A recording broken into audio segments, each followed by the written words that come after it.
नमस्कार दोस्तों, वीडियो शुरू करूँ उससे पहले आपको बता दूं, घनश्याम तिवारी आज तक की सच्चाई क्या बता दी कि अंजना ओम कश्यप पूरी तरह से एक्सपोज हो गई, बौखला उठी और इस कदर बौखला उठी कि मोदी सरकार के खिलाफ हर मुद्दे के लिए अब उन्हें पूरी सबूत चाहिए।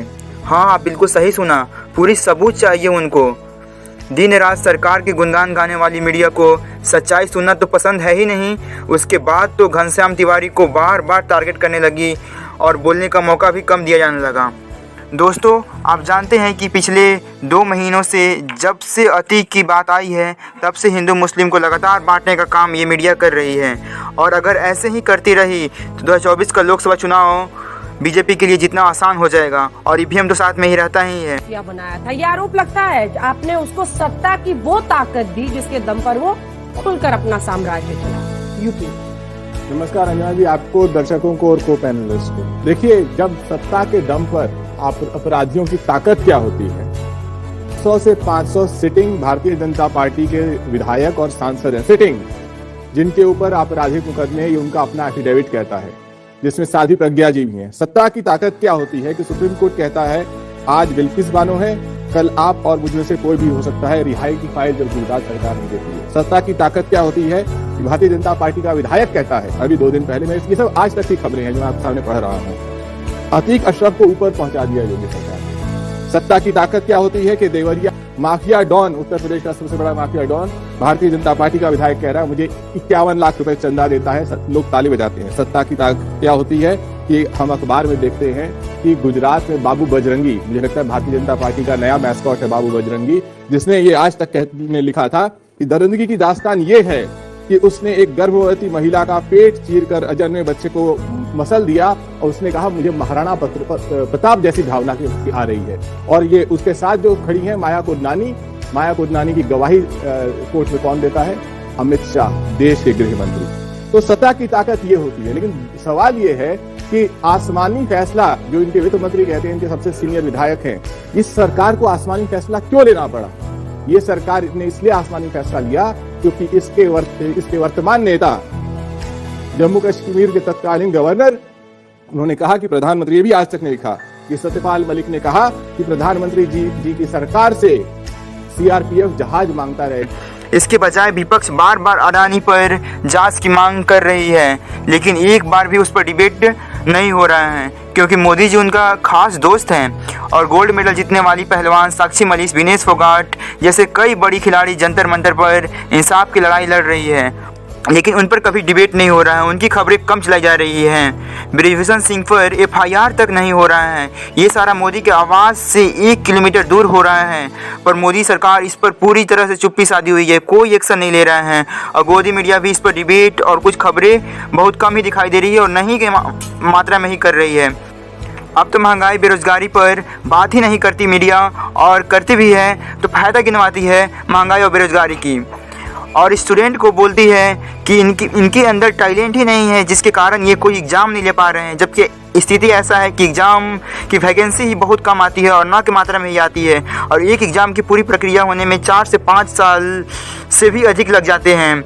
आपने सवाल पूछा है ना, जवाब ले लीजिए। बिल्कुल, मैंने 1 हफ्ते से कहा है और मैं दावे के साथ कह सकता हूँ अगले 1 महीने तक कोई भी चैनल पुलवामा पर प्रधानमंत्री से जो सवाल पूछा गया है, जो मैं नहीं पूछ रहा, शहीद सैनिकों के परिवार पूछ रहे हैं, कोई चैनल उस पर बहस नहीं करेगा। संसद में बहस नहीं होगी। क्यों? क्योंकि बहस में ये सनसनीखेज बात दिखानी है कि एक सरकार के संरक्षण में जिस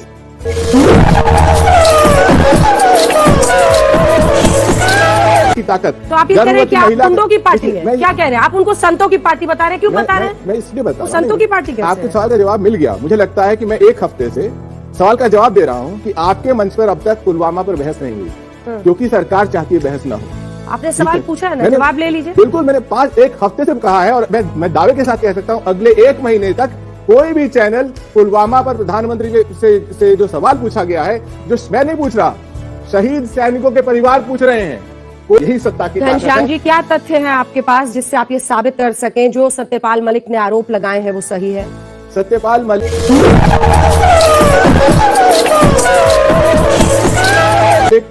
तत्कालीन गवर्नर। मैं आपसे पूछ रही हूँ आपके पास क्या तथ्य है, क्योंकि आप सवाल- मीडिया को चुनौती दे रहे हैं। अगर आपके पास तथ्य है, मैं आपको चुनौती देती हूँ, दिखाइए। शहीद 4 घंटे बहस करेंगे। परिवार पूछ रहे हैं, ये बताइए। मैं कहती हूँ 4 घंटे बहस करेंगे। शहीद के परिवार पूछ, और अगर आपने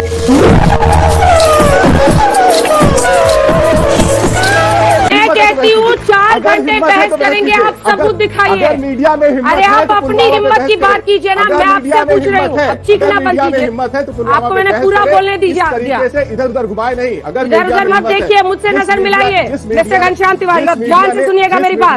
मीडिया की आप बात करें, अब सुनिए, फिर चिल्ला रहे आप लगातार। मैं आपकी बात के जवाब दे रहा हूं। आप पहले आपने पूरी बात सुनी नहीं है। आप पहले सुनिए।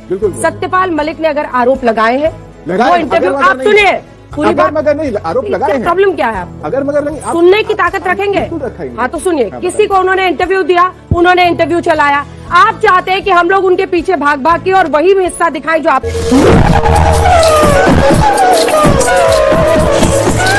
को जरूरी लगता है। हमें लगता है कि यूपी में कानून व्यवस्था बड़ा विषय है। अगर आपके पास एक भी तथ्य है मिस्टर घनश्याम तिवारी, अभी मैं आपके आइए तो 5 मिनट में आपको देती हूँ। आप वो तथ्य दिखाइए कि कोई लेटर था सीआरपीएफ की तरफ से जिसकी वजह से एयरक्राफ्ट नहीं मिला, उसके बाद हम उस पर बहस करेंगे। वरना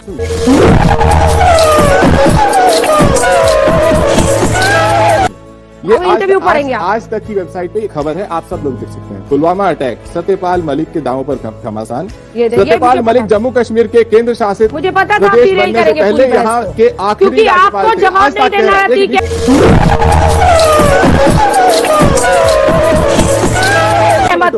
आखिर आपको अतीक अहमद पर जवाब नहीं देना। जिस वक्त पुलवामा हमला हुआ उस वक्त भी वो राज्यपाल के पद पर आसीन थे। एक इंटरव्यू के दौरान सत्यपाल मलिक ने उस ये इनका तथ्य है। ये आज तक पे है। ये आपका तथ्य है। ये आपका तथ्य है। मैं कह रही हूँ तथ्य, आपको सबूत समझ में आता है। देखिए घनश्याम तिवारी, बहस को डिरेल मत कीजिए। मैं आपको, उन्होंने इंटरव्यू का हिस्सा चलाया ना, तो मैंने वही बोला। सत्यपाल मलिक ने जो बोला वो तो आप डिसाइड करेंगे कि हम क्या बहस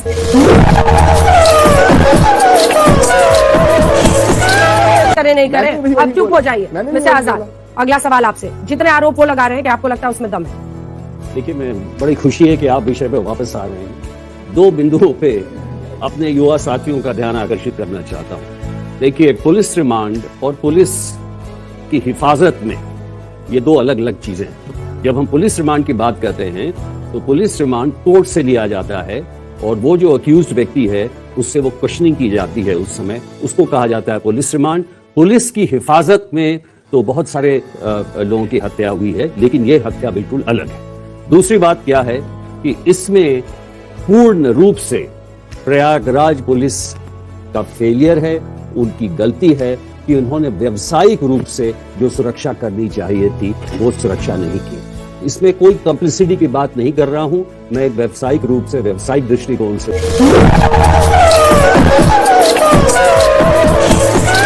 इसको देख रहा हूं। जो 5 चीजें थी, जो 5 मुख्य जो उनके फेलियर्स थे, वो साफ पता लग रहे थे कि उनको वो एक घेरा उन्होंने नहीं लगाया था, उनके पास बिल्कुल लोग आ गए थे, गाड़ी जो है बहुत दूर पार्क वीडियो देखा है सर आपने? हम अभी टेलीविजन स्क्रीन पर दिखा रहे हैं। ऐसा लग रहा है कि खिलवाड़ कर रही है पुलिस, जो है वहाँ पर खिलवाड़ कर रही है। जैसे बच्चे खेलते हैं खिलौना से और दूर दूर से कोई मार रहा है, पीछे से जा रहे हैं। मतलब उन्होंने अपनी पिस्टल तक नहीं निकाली। क्या वजह थी? अब बताया जा रहा है कि हमारे मीडिया के बहुत लोग थे, बट आपका कुछ तो रिस्पॉन्स रहा होगा ना। आपका फर्स्ट रिस्पॉन्स है क्या? आप ऐसे हथकड़ी लेकर चल रहे हैं, मीडिया वालों से बात कर रहे हैं, किसी की चेकिंग नहीं हो रही है। जहां पर चेकिंग करानी होती है तब तो 10, अगर कोई वीआईपी भाषण दे रहा है तब तो इसी मीडिया की 10 राउंड चेकिंग होती है। कैमरा तक हमारे जाते हैं एक्सरे से, हमारे एक हम सबकी फ्रिस्किंग होती है। फिर यहाँ पे क्यों तमाशा हुआ? और सबसे दुख की बात यह है कि जब उसी अतीक ने तोड़ी है और वही पुलिस कह रही थी कि इनके कॉन्वॉय पे अटैक होने वाला है, तो ये ऐसी बात बिल्कुल घर नहीं करती कि एक प्रोफेशनल टीम को क्यों नहीं बुलाया गया। एक और बात कहना चाहूंगा, यूपी पुलिस अब तक बहुत अच्छा कर रही थी। इस व्यक्ति के खिलाफ पहला कन्विक्शन मिला था, आपको मालूम होगा, पहला कन्विक्शन मिला था। इसके पहले इसके खिलाफ जो केस हैं, 89 के केस अभी तक चल रहे हैं, 1979। तो जब इसको एक कन्विक्शन मिल चुका था तो ये पुलिस के फेवर में था कि इसको अच्छी तरह हिफाजत में रखते और इनके खिलाफ अगर केसेस ठीक से प्रोसिक्यूट किए जाते तो आज वो फिर उसका कन्विक्शन। आपको क्या लग रहा है? निश्चित वैसी साहब कह रहे हैं कि ऐसा लग रहा है कि पुलिस तो दूल्हे के बारात में गई हुई थी, वहां पर बारात में थी या मंगनी में थी, ये तो उस वीडियो में साफ नजर आ रहा है। क्योंकि अगर जिस व्यक्ति के लिए आप कॉन्वॉय बनाते हैं वहां अदालत में लिख करके देते हैं, सुप्रीम कोर्ट से जब अतीक ने सुरक्षा मांगी थी तो क्या कहा था? यह कहा था सुप्रीम कोर्ट ने कि आपको स्टेट मशीनरी पे विश्वास होना चाहिए। अगर कोई व्यक्ति है, ना कोई बाउंड्री कवर की गई, मीडिया के आड़ में अपनी नाकामी छिपाई जा रही है। दूसरी चीज, स्वतंत्र देव सिंह, सुरेश खन्ना और इनके विधायक सेलिब्रेट कर रहे हैं, बीजेपी का कानपुर का युवा मोर्चा उसको सेलिब्रेट कर रहा है। अगर इस तरह के कोल्ड ब्लडेड मर्डर को अगर कोई सेलिब्रेट करेगा, कोई आसमानी फैसला बताएगा छिपाने के लिए। जालौन में एक बेटी की हत्या होती है, राजूपाल की। आपने दिखाया था जब राजूपाल की हत्या हुई थी तो निश्चित, अगर राजूपाल की हत्या हुई वो भी गलत था, वो कानून व्यवस्था की धज्जियां उस दिन भी उड़ी थी और आज भी उड़ी है। लेकिन बार बार ये घटना घटने के बावजूद भी इस तरह के लोग कैसे आ रहे हैं? लोगों को कानून का डर नहीं है, डेमोक्रेसी मोबोक्रेसी में कन्वर्ट होती जा रही है। और उन्होंने नारा लगाया जय श्री राम का। क्या मतलब था इस नारे का? जो मिट्टी में मिला दूंगा शब्द, और जो पॉलिटिकली लगातार बीजेपी के लोग बोलते हैं, उस रेडिकलाइजेशन का नतीजा है कि उन्होंने जय श्री राम का नारा लगाया। एक का ताल्लुक बजरंग दल से बताया गया, दूसरे की डीपी पे आरएसएस लगा है। तो दोनों ने कंडम नहीं किया, ना बजरंग दल ने कंडम किया, ना आरएसएस ने कंडम दिया, ना मुख्यमंत्री जी ने कहा इन लोगों ने जय श्री राम का नारा लगाकर पवित्र नारे का दुरुपयोग किया है, ना भाजपा के लोगों ने कहा। और इतने लोग इनके विधायक इस तरह के अपराधी हैं, उन पर बुलडोजर कब चलेगा? दोस्तों, आप टेगी के बेटे पर एनकाउंटर है, बुलडोजर कब चलेगा?